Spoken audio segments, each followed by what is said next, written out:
Another problem that we commonly want to correct is to fix any blown out highlights or any really bright areas of our scene.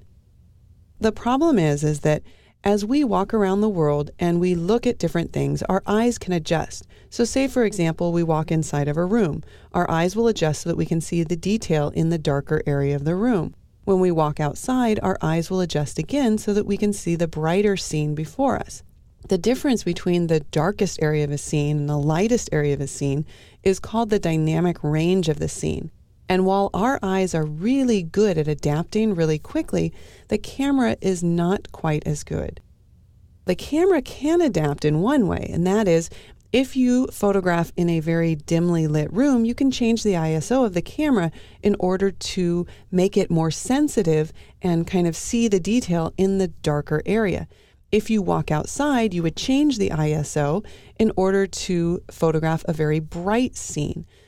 The problem that cameras have is when there are very dark areas and very light areas in the same scene, because then it has trouble capturing the entire dynamic range. There are a variety of ways that we can fix that, and I'm going to try to tone down these really bright reflections in this scene by using a combination of both the white slider and the highlights. In order to see what is blown out, let's go ahead and turn on our highlight clipping warning. We can see now that all of the overlaid areas with this red are completely white without detail. If we take our white slider and start moving it to the left, you can see that we can bring detail back into that highlight area. In addition, if we bring the highlight slider down, we can also compress this area right in here of our histogram so that we can see more detail in those areas.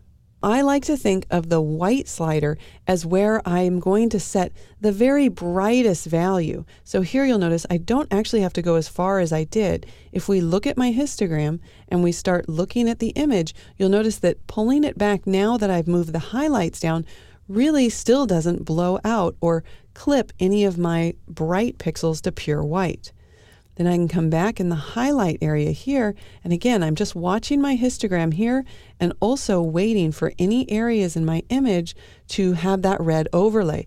Once they do, I know just to back it off from there. So now this scene contains detail in my highlight areas.